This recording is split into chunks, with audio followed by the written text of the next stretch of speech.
This is my championship-winning wheel-to-wheel racing Honda Civic, but it wasn't always like this. When I bought the car, it looked like every other Honda Civic that you rolled your eyes at. In this video, I'm going to take you through the 5-year journey of how I took my car from a normal everyday Civic to winning championships and pole position leading car at a Touring Cup race at Laguna Seca.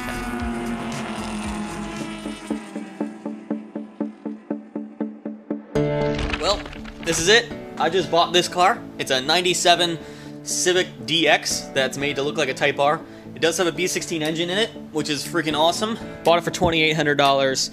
Runs well, runs very healthy. I'm really stoked to clean it up and really make it a proper car instead of a stanced out car. The first step in making the car clean was to have it all one color. So we did a garage paint job on the car to make it championship white. I did this as cheaply as I could, and it actually turned out really good. This is it, the final product of the paint. I think it turned out quite amazing. And I finally got all the panels connected back onto it, and everything is like legit Type R. So I'm currently draining the coolant because I'm about to replace all of these silicone hoses because they're ugly, and also one of them is leaking. Gonna change the valve cover out with the legit Type R valve cover, not the Mugen one. I'm changing the timing belt and water pump, new clamps, spark plugs, fuel filter, thermostat, and a couple miscellaneous gaskets. At this point, we were ready to take the car on its first journey, the Key West, Florida to Nova Scotia road trip. The car was freshly painted and had all of the Civic Type R goodies on it. This is as Honda as it gets. Exactly, yeah. So hopefully it'll hold up to my, high school expectations of what a Honda should be. It has all of the Type R goodies on it. It has Recaros from the Type R in it, Type R steering wheel, cluster, shift knob, Type R wing, rear lip, side skirts, front bumper, and most importantly, the B16B from the Type R, as well as the transmission from the Type R that has an LSD. And yes, this car has VTEC. It just revs out to 8,500 RPM. I haven't gotten a lot of seat time with this car yet, but man, I really enjoy it. The Civic made it 7,000 miles all the way up and down the East Coast. I really fell in love with this car. It's such an amazing chassis. And when I got home, it definitely needed a wash and some more mods. I wanted to clean the car up. My goal was to make this a nice daily driver that I could take to the racetrack on the weekends. So I put on some nice wheels, cleaned up the engine bay, and really just cleaned up the car as a whole. I've also taken it to a bunch of racetracks, such as Gingerman Raceway in Michigan, Toronto Motorsports Park in Canada, and most recently where I took this to Virginia International Raceway and competed against my friend with his Integra Type R swapped Honda Civic as well. The B16B engine doesn't even make 200 horsepower, and you already know where the natural progression of things would lead a car enthusiast, to more power. So we pulled the B series out in favor of a K-swap. You're ready to pull the motor out. Let's go ahead and pull it out.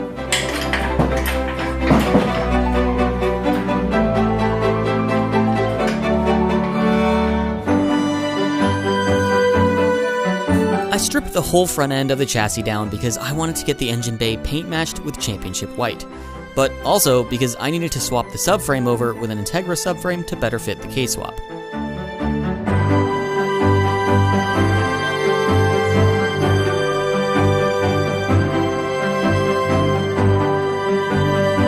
Bare bones. I mean, there's nothing in here. I did leave the brake lines here because I didn't want to open up the system and let all of that air in and just make it be a big mess, especially when I can just pull it away. So I'm going to cover that, wrap that with some tape, and I should be good to go there.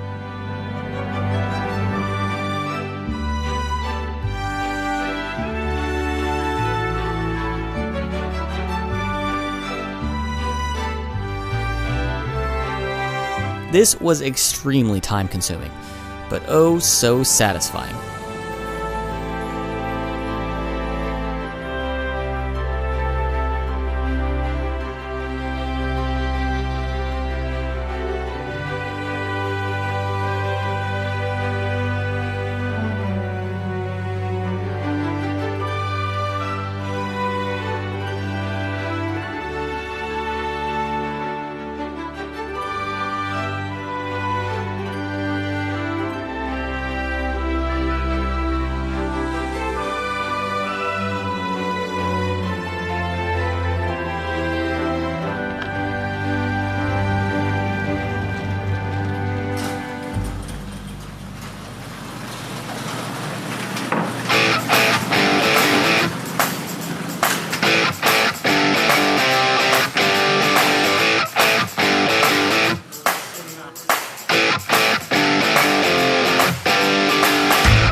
This week we are going to be K-swapping EK Civic, and we're going to stuff a JDM K24 in it.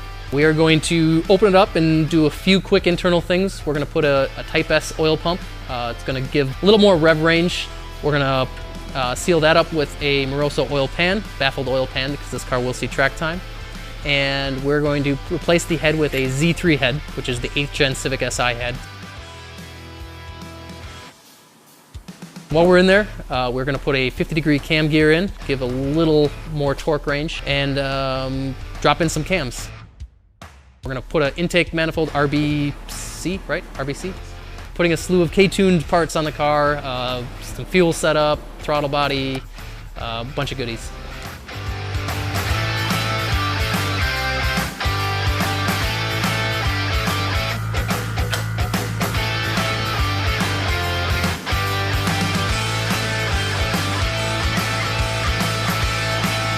For electronics, for this car, we're going to be using the Hondata K-Pro ECU.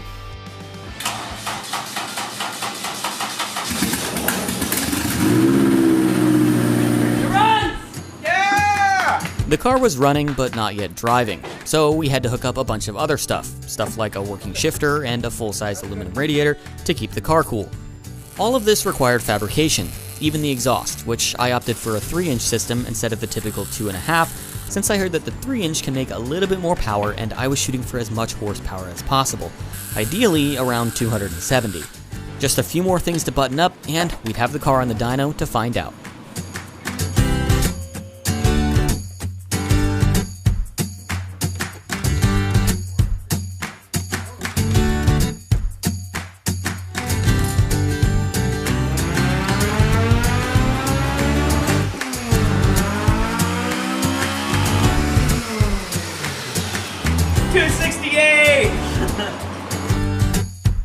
Alright, well, as you can see, we're back here in my garage. The K-swap was successful. I've already been driving it around the street and it's amazing. I absolutely love this car.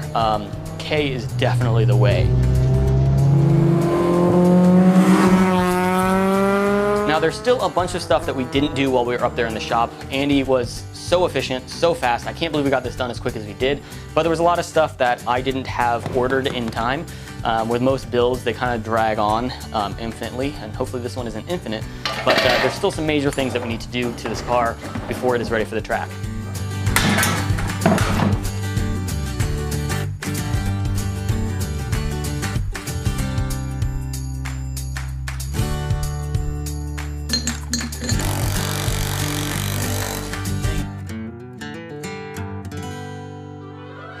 The biggest thing is going to be tires. So we're going to put on some wider wheels, 15x9s for the front and 15x8s for the back. I got a set of Koenig decograms. They're going to go on this car. They're a bronze finish. They look pretty good. I'm going to wrap that in some 245 front tires and 225 for the back. I'm going to go with the reverse stagger. Speaking of the rear of the car, it still has drum brakes on it at this point. I actually had picked up an Integra rear disc brake swap when I bought the car, and it's just been sitting around. So what better time to clean it up and put it on?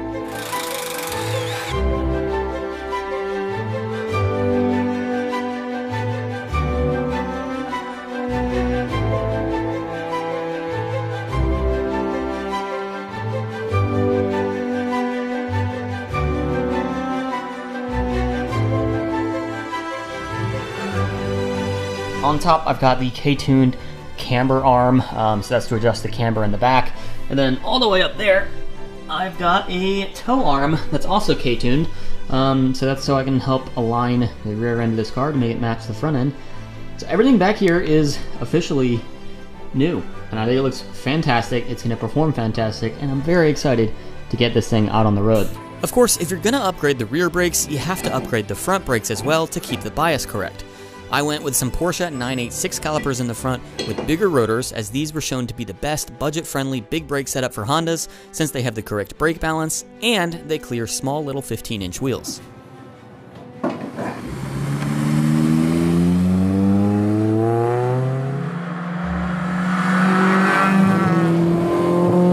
The car was starting to get pretty fast now, so I wanted to make sure I was safe. So I put in a budget-friendly 4-point roll cage to make sure I was protected. This meant removing a lot of the interior pieces as well to make room for the cage, and by nature, also reducing the car's weight even further to offset some of the weight added with the cage. I'm trying to offset some of the weight from having this roll bar in the car, and that battery weighs 26 pounds. So a good way that I can lighten up this car a little bit is by going with an anti-gravity battery, which is what this is. This is a lithium battery, which is better than AGM, and I can't describe to you how light this is. That battery right there is 26 pounds. This battery is 3 pounds. It's incredible. Like, I've had dinner plates heavier than this.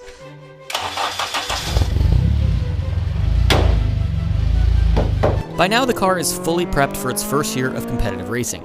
We were entering the car in Grid Life Time Attack Street Class, a class filled with 400 horsepower Evos and STIs. But I was excited because of all the prep work that we'd put into the car at this point.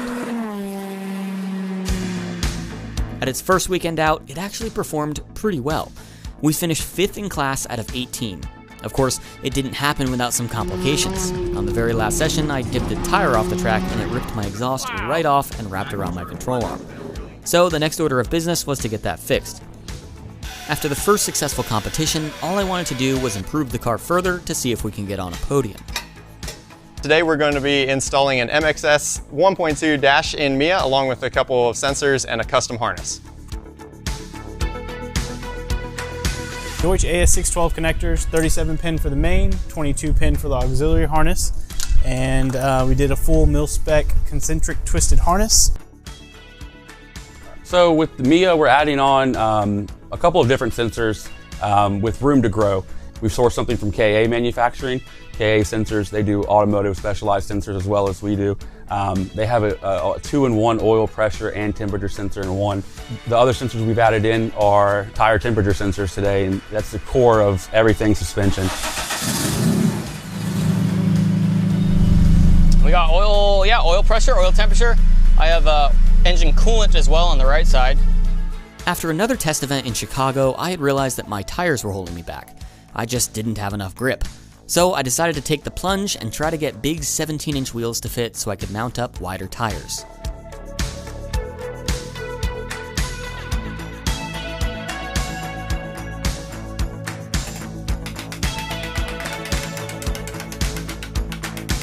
The car could just barely fit 255 width tires in the front. That was enough for me.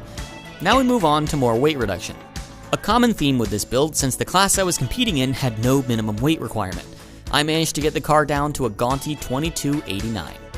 Then we were off to Colorado to compete at Pikes Peak International Raceway. The car struggled with its suspension setup all weekend, but we managed to push the car to its first ever podium.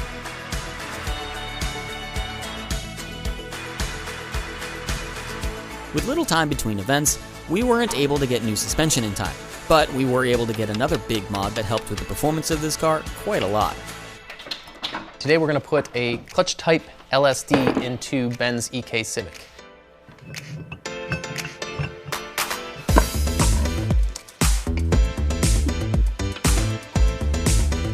With the increased traction given from the clutch type differential, we were off to Road America, but that event didn't quite go as planned.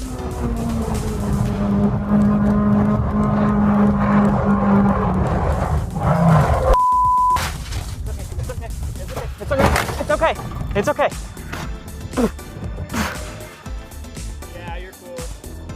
Oh, well, it's gonna need new paint, huh? Unfortunately, the next event was only a couple of weeks away, so repairs had to be done as quickly as possible.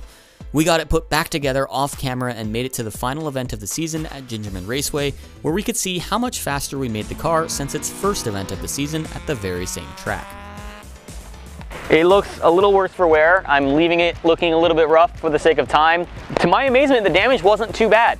The car is all straight right now, and none of the suspension components actually got damaged. It was just mostly bodywork, so the fender, hood, front bumper, door. My goal for this event is to beat what I did at the last time when we were here, which is a 141.7. Hopefully, with the larger tires and less weight in the car and the diff and everything, I should be able to go faster than that.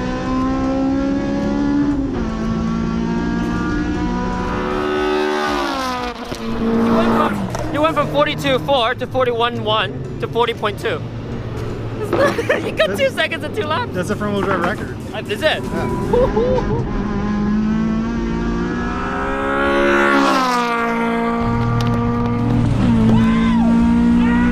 finally done it. I've broken into the 30s. I beat my previous time by almost 2 seconds and broke the front wheel drive record by 0.8 seconds. 4th place overall for the season, which is not bad, especially for your first season out of 80 drivers in the lineup, albeit not all 80 cars are competitive. Next year, I'm getting on the podium.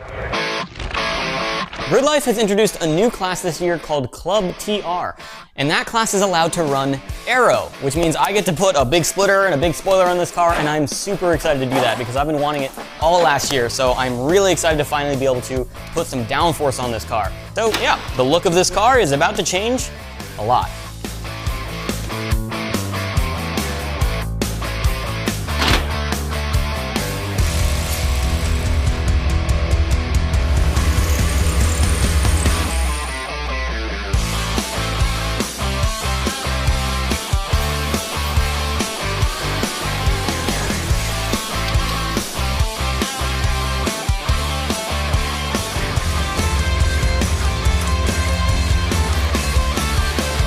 Well, as you can see, this wing is clearly strong enough to support 155 pounds anyway.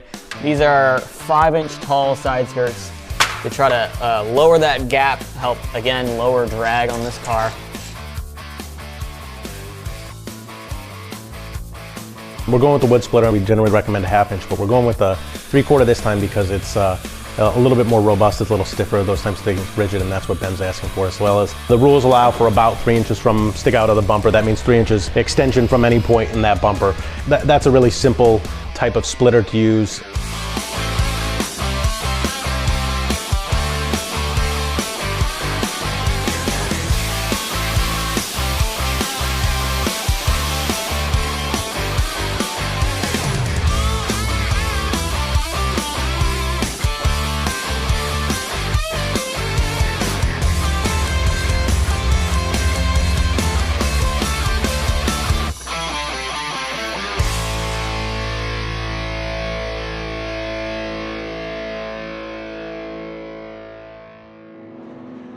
We took the car out to a test event and set the fastest lap time that I've ever turned at VIR. The car was really getting fast now. We had just a few more changes to get the car class legal before we started competition for the year. That's right, we are K-swapping my Civic again because I'm changing time attack classes. That allows aero now. I have to run a different engine setup. So we're gonna put this car in the dyno first, see how much I currently make, and then with the fully stock K24 that we're gonna put into it, we're gonna see how much that engine makes and compare the difference. Well, as it turns out, this car is not making as much power as it was making 14 months ago. It looks like we're only making 239 horsepower, which is like, what is that, 29 horsepower less than it made back in February 2020. So we took out the worn out K24 cammed engine in favor of a class legal, fully stock long block K24.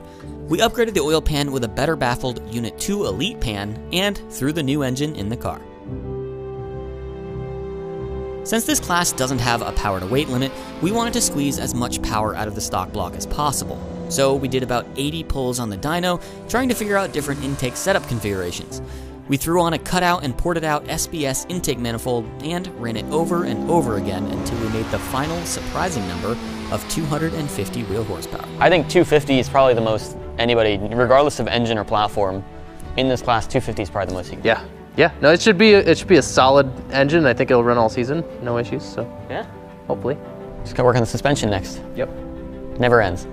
Because this new class allows two-way adjustable coilovers, we're allowed to adjust compression and rebound separately.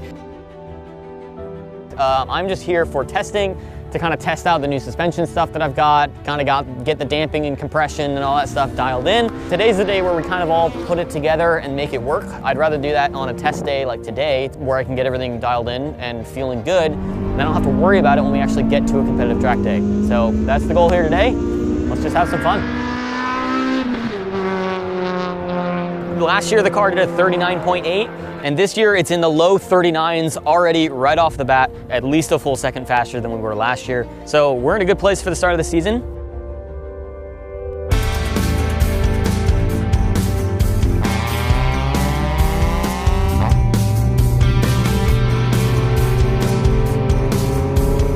By the first event of the season, I had done a few more upgrades off camera. I put on a bigger carbon fiber Zebulon rear wing, and the party favorite, a headlight intake duct. We were ready for competition.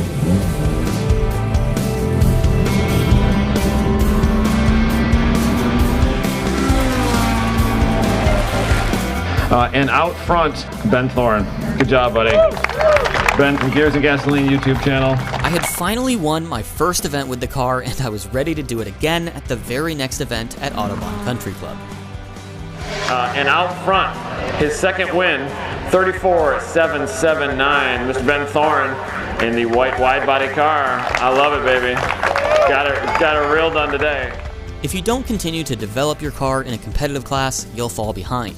A weak point that I had with the car at this point was the brakes. I was overheating the relatively small rotors given how much grip the tires were producing. So, it's time to say goodbye to these amazing Porsche brakes and go with something better. I put on StopTech C43 competition nickel-plated calipers with a much bigger and, more importantly, thicker rotor to help with heat dissipation. I then took the car to Illusions Wraps to give it a more professional look. Huge thanks to Valvoline for sticking their neck out there to title sponsor the car. I think it's a great look.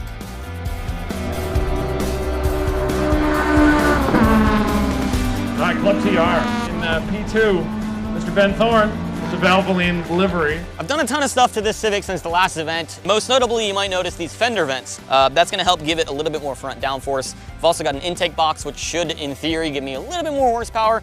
And the biggest mod is Unseen, which is a brake booster delete. That should help some of my braking modulation and should help prevent some of that brake lockup that I had at the last event.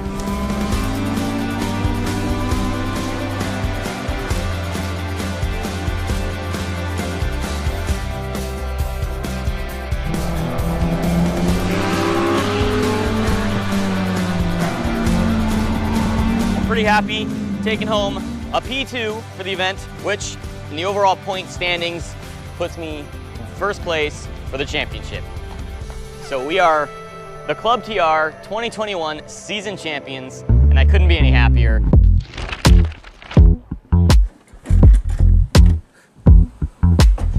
Currently the Civic, I think, is actually pretty competitive where it's at. With anything, competition gets more fierce and everyone keeps taking it further and further. So if you just sit back and let the competition catch up, I mean, you're gonna start falling behind. Everything progresses, everyone pushes harder, and that's what we're about to do to the Civic, is push a little further and try to keep it at the pointy end of the stick.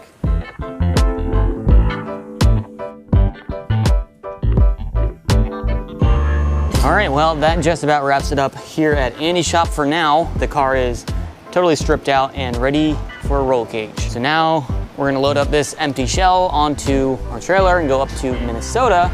We're gonna have Artsum weld up the cage. All right, so we got an 8-point cage here. 8-point means we have 8 points of attachment to the chassis.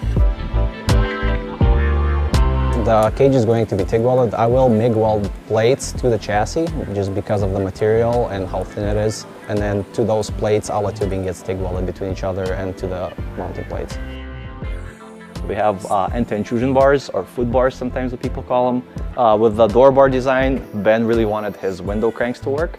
So they are a little on the higher side, but that's to clear the window cranks, and that is safer. Door bars are really tight, basically touching the door here. As much space as we can without removing the glass at this point. We're gonna get everything in here painted, and it's gonna look nice and fresh when it's done, and it won't rust because this is just bare metal and it will rust. So the cage has to be painted at the very least, and if we're gonna paint the cage, we might as well paint everything else in here.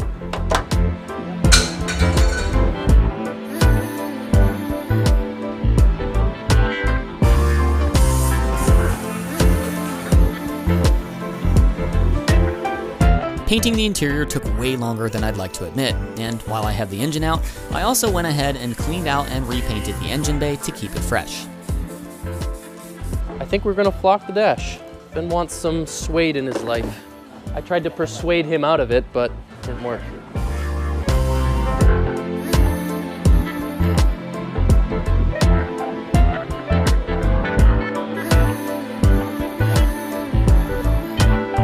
With the interior all complete, we then moved on to the mechanical upgrades that we made this off-season, which included a complete engine remachining refresh and upgrading the transmission gearing.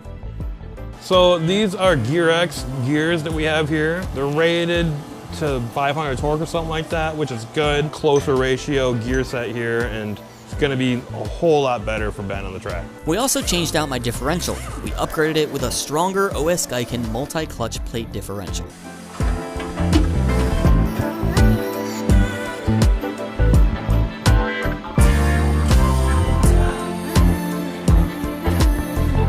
After getting the car back together, we tuned it on the dyno and made right around 230 wheel horsepower. A lower number, likely due to Andy having recalibrated his dyno since the last time. These are some new Titan 7 R8 wheels, which are the same design as my old setup. These are a 10-inch wheel, while as my old ones were a 9-inch wheel, which is already pretty ridiculous, but with a 255 tire, I should actually have more contact patch on a 10-inch than I will on a 9-inch. We then took the car to Valvoline's headquarters in Kentucky, where they custom blended a thinner weight oil so that my engine would have less parasitic loss through oil viscosity. The car was now ready for its next year of competition. Unfortunately, at the very first event of the year, my transmission axle seals started leaking. This oiled down the underside of the car and my rear tires, leaving me with a drift car for the weekend. This meant that I was not able to put down a fast enough time to make the podium. But we fixed it later and made a big upgrade to the car with some new Fortunato Dreadnought Pro 2-way adjustable coilovers, bringing out all of the stops to the next event at New Jersey Motorsports Park.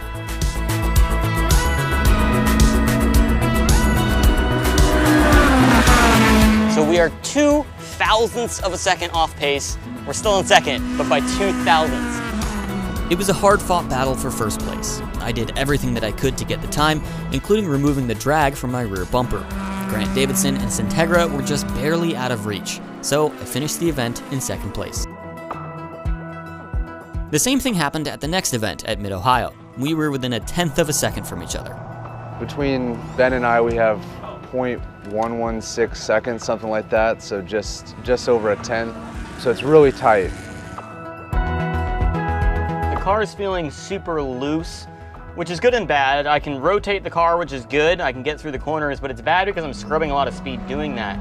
And I had a couple Tokyo Drift moments there. Peter Granberg has run with us for a couple of years. Whoa! Ben Thorne, big slide over the crest of 9. Gathers it up. He was going for it there, Greg. He's still cooking. He's still on a flyer here this lap, too. We'll follow him around back to the start finish. Oh, again, big slide. Can he hang on to it this time? He does. Unfortunately, I finished in second place to Grant Davidson once again.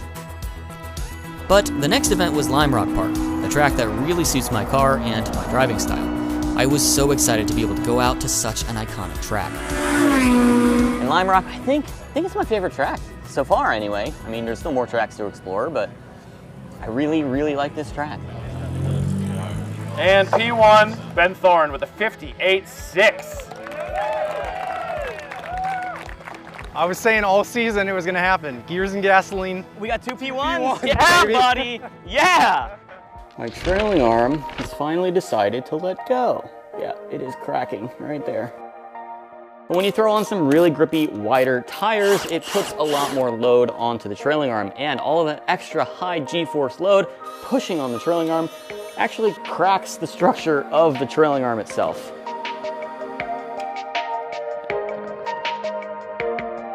So that's not the only weak point. There's actually a ton of weak points in this rear trailing arm. The next weak point is where the hub mounts to the trailing arm.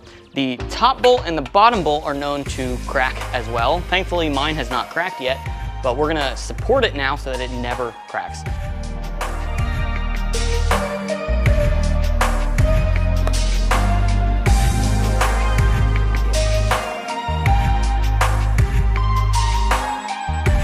Now it's time to move over to this side of the trailing arm where I clearly have a rubber bushing, and that's no good.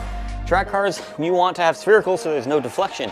Mostly in the rear, it's going to deflect a little bit under braking, so it's going to make the car a little loose.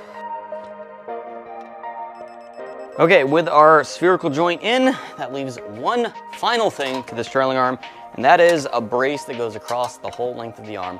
A lot more structurally sound, so it's less prone to bending. So we want this to be super strong.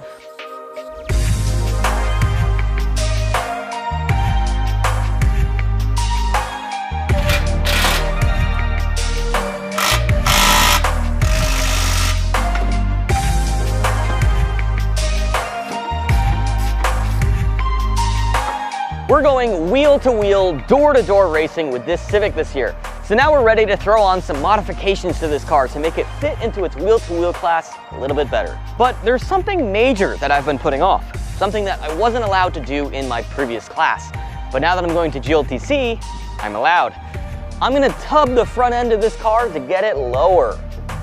The footprint on the front of this car is absolutely massive. It looks huge. It's wider and also taller because of all the splitter and everything, so we need to slim that up, which might help reduce some drag. And in order to do that, we're gonna tub the front end, which means we're gonna cut out the wheel wells in the engine bay so that the wheels can come up. Right now, I can't make this car any lower than it currently is because the wheels actually contact the wheel wells in here.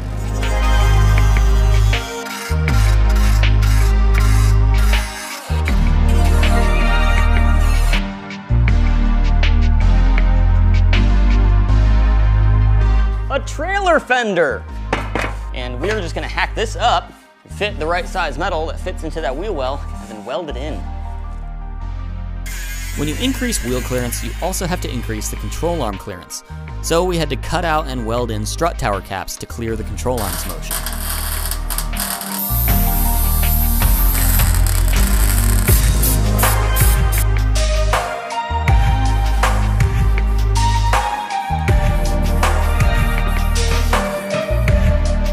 There's about 120 hours of labor put into tubbing the front end of this car. We still had a lot of work to do to get the car homologated for its wheel-to-wheel class. So we decided to put the camera down in order to get it done in time for the season to start. This is the result.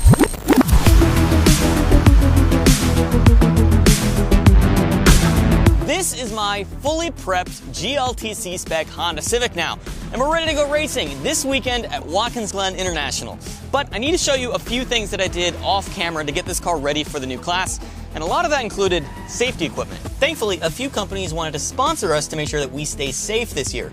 One of those companies is RaceQuip, who sent out this full containment seat. If I get into a side impact, it'll protect my head, and I've also got this window net here to protect myself from any flying debris. We've also now got full fire suppression, so there's 3 nozzles in the engine bay and 2 nozzles in the cockpit. I've also put in these flat door panels to protect myself from any window glass in the case of a side impact. And maybe the coolest piece of all, the F1 FIA rain light. So now that we got all this extra safety, let's go to Watkins Glen. I have detuned the car to 203.8 horsepower. Previously it was around 230. So I've cut out almost 30 horsepower to be in this class. It's a power to weight class. So I will be going door to door with Corvettes and everything, making a lot more power, but they're heavier.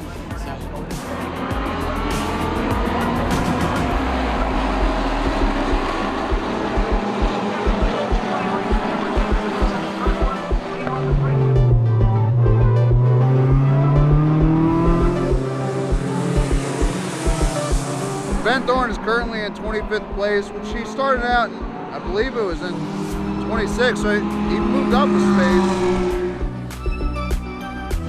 This car is amazing. It is a very fast car. We've seen that over the last couple of years. It has won at so many time attack events. But now that we've gone to wheel, I'm not quite performing as well. At Watkins Glen, I finished in 25th position. I had to improve the car to be competitive in this new wheel-to-wheel class. So I started with an inline carbon fiber Formula 1 intake that connects to my headlight hole to force the air in at higher speeds. We also needed to convert the car over to a 5-lug setup so I could run a wider tire in this class.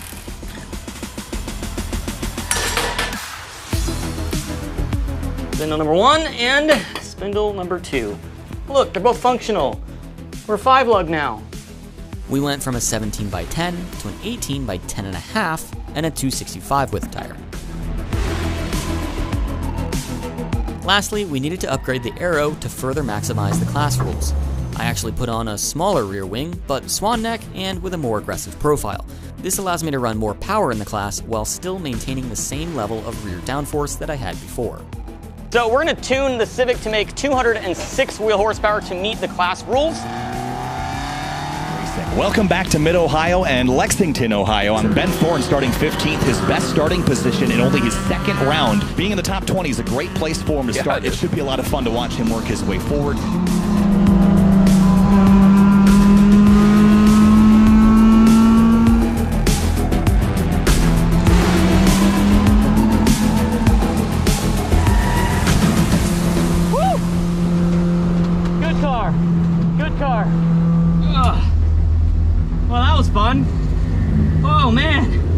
This field is so freaking competitive. Wow.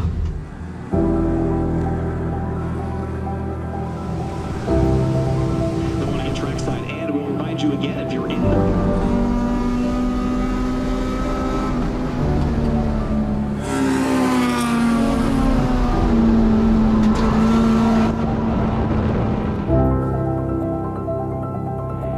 Green flag flies and we're racing at Circuit Legends. Grid Life Touring Cup is underway. Got to play some defense now. Rosenberg big time sideways with Shukla behind him in the 410 S2000. There's Hans Horpedal, Ben Thorn in 12th and 13th place. So close to top 10, dude. So close. Top 10 car right here. 2 places away.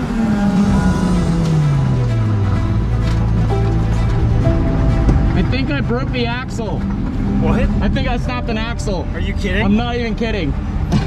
Dude, I was in P11. I know. Oh! OEM axles, which is quite a difficult feat because they don't make them anymore. I have some here, and we're gonna rebuild them, put new boots on it, obviously, put new grease in it, and put those little WD-40 straws in it. The final few changes that we made were mostly weight reduction. We cut the car's weight down by roughly 80 pounds. We then threw in a much better positioned Acuity shifter and some OEM Type R shift cables. I then cut down my front splitter into just an under tray to help utilize the class wheels further and help its aero balance. I would say successful modifications, successful upgrades. I'm pretty sure the car's faster than it was before. If anything, I can drive it more consistently with that shifter now. So, it's off to Laguna Seca. Alright everybody, I am here with Ben and Ben from Gears and Gasoline. How are you feeling about today? Every event I've gone through, I've moved up in the ranks a little bit. So at Lime Rock I was 12th, which I feel pretty good about, and I'm shooting for top 10 here. That's Ben Thorn from Gears and Gasoline, again continuing his track and forward progress in this series. Nettegaard snuck around Thorn on that last lap, picks up that 5th spot.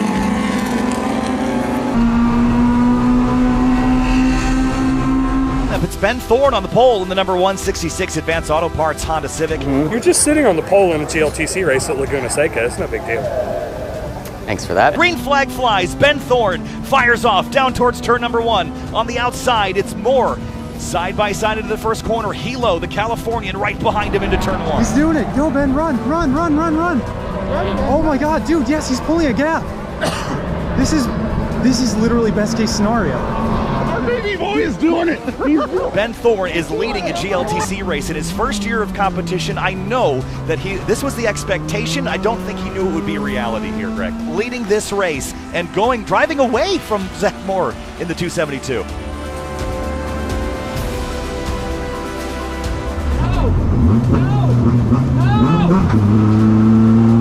Oh, does he have a problem? He's slow. No, he's got a problem. Oh no, it's slipping away. Unbelievable. Larry Moore goes through. Here comes Rosenberg now. Oh, you got to be kidding me. My OEM shift cable had popped out and stuck the car in 5th gear. My first win slipped away on the final lap. But we know that we have a car that can win. This just means that we're gonna have to come back next year even stronger.